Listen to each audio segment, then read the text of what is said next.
I was born here in the farmhouse, so I've lived here all my life. My grandfather bought this place in 1926, and then my father took over, and so I'm the third generation, and it'd be nice to think one day our son would be the fourth generation.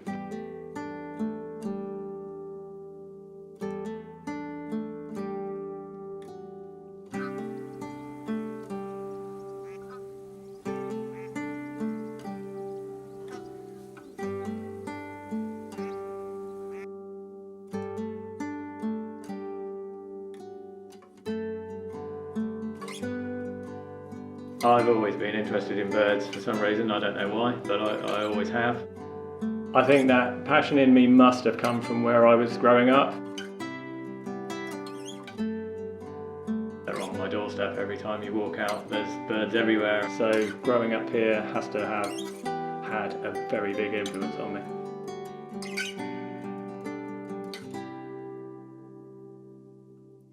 About 15 years ago, I decided I wanted to do a bit more for the wildlife on the farm. I understood that barn owls especially are really struggling. I called a local wildlife group called the Bucks, Owl and Raptor Group, and they came and supplied me with some boxes, and then every year they come round and monitor them, see what's nesting in there or not nesting in there. And actually for me it's quite exciting. If things have chicks and they're successful, then it makes me feel that I've put something back and done something. This year we have got 4 kestrel chicks in one nest box. We also have a barn owl nest box, which is great. I'm not really sure whether they're all still there, but I'm really hopeful that they will be, and we will hopefully find out. What's that? There's your kestrel. Mate. His mouth. He's all ready to grab you. Yeah, naughty boy, naughty boy. They put a ring on the leg of each chick, and then hopefully one day they will see those back in a nest box as an adult breeding, and so they know where they were rung, how far they've travelled, and also how long they live. Right, let's put him in his bag. What do you want? Ringing bags. The kestrels have bred every year here, but the barn owls haven't reared any chicks for the last 3 years. So hopefully these ones will survive and go on to be adults and help repopulate. I'll tell you what, he's had something this morning. He's got a mouse in there. Barn owls are really affected by extreme weather events. So if it's very wet, they can't hunt. If it's windy, they can't hunt either because they use their hearing. And so if you get 2 or 3 days in a row when they've got chicks, then they can't feed and the chicks die. And this is a very small one. Yeah, it's a very small chick. Very small. But look at that, look. Where are you on in? Is that a mouse? Yeah. You won't get much smaller than that. I mean, not a pretty bird, are they? No, not at all.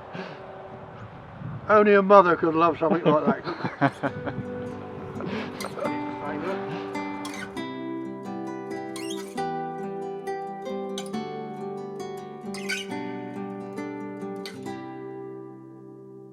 When we first heard about the Expressway, as a village, we wanted to do what we could, and we thought it would be a good idea to tell people what's here, how much wildlife's here, so we would get an ecology survey, list it properly, not just say it's really good for wildlife, so don't put a road here.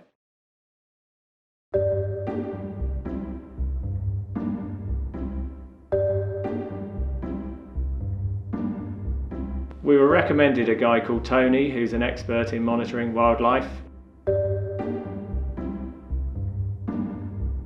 On the surveying day, Tony arrives here very early in the morning, about 5:30. And he comes with his binoculars, with his recording device, his clipboard,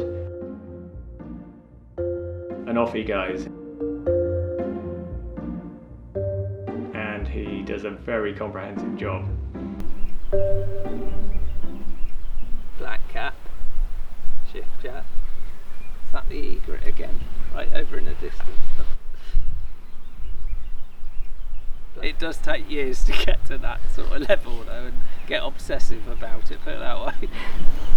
But I'm laughing now because it's helping pay the way a bit, so I don't mind the obsession and it pays off.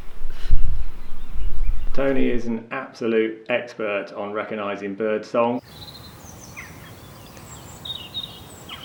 His hearing is incredible. He hears birds that I can't hear at all, and he knows exactly what they are, sometimes whether they're breeding or not, what sex they are. The results so far are really encouraging. He's found 90 species. That's a lot of birds, many of which are on the conservation concern list. That doesn't include the insects, the butterflies, the mammals, all the food sources for all of those. So it's interesting and exciting. We're hoping the survey will just draw attention to what is here, what's living here, what's nesting here. Some of the endangered species that we have here is not unique. There are loads of places that are like it, but unless you tell people, it won't count for anything to stop a road coming through here.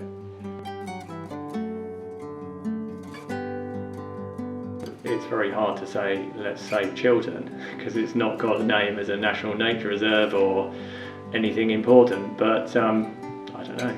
I happen to think it is important, and I want to prove it.